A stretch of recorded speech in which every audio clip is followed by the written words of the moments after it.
ప్రస్తుతానికైతే ప్రజల పాటగానే కొనసాగుతా అన్నారు ప్రజా గాయకుడు గద్దర్. తెలంగాణ పోరాటంలో పాల్గొన్న సకల జనులకు న్యాయం జరగాలన్నదే తన డిమాండ్ అన్నారు.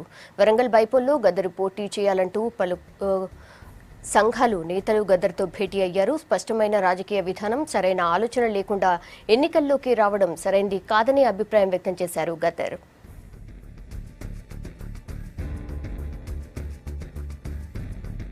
వరిసేలు అడిగినాయి నీరు దాపెరైతేడాని, ఆ పత్తి సేలు అడిగినాయి నెత్తురు జల్లెరైతేడాని, అవి పట్టుకొని ఏడుస్తున్నజో ఎందుకో ఏమో గాని, అవి పొర్లి దొర్లి ఏడుస్తున్నజో ఎందుకో ఏమో గాని.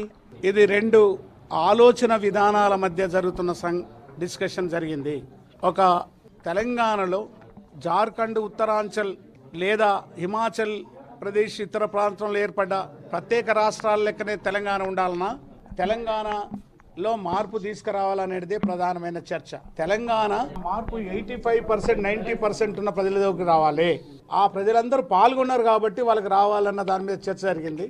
దానికి రాజకీయమైనటువంటి మార్పులు జరగాలనే దాంట్లో చర్చ జరిగింది. ఈ రోజల్లా ఈ టోటల్గా జరిగిన చర్చలో నేను నా ఉద్దేశాన్ని చాలా క్లియర్గా చెప్పాను.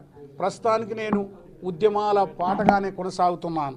మూడవ పాయింట్ ఏంటంటే, ఒక విధాన పత్రం లేకుండా, ఒక రాజకీయమైన అవగాహన లేకుండా, లేదా ఒక మేనిఫెస్టో లేకుండా ఏదో ప్రజలకు నేను ఏదో రాజకీయాల్లోకి వస్తున్నదని చెప్పడం సరైంది కాదని. కాబట్టి ఈ విషయం మీద మన లెఫ్ట్ పార్టీలు వచ్చారు, అదే విషయం తెలిపాను. ఇప్పుడు వచ్చినటువంటి కుల సంఘాలు వాళ్ళందరూ వచ్చారు మిత్రులు, వీళ్ళందరికీ వందనాలు చెప్తూ, వీళ్ళందరికీ ధన్యవాదాలు చెప్తూ ఈ విషయం మీద చాలా సీరియస్గా చర్చ జరగాలి.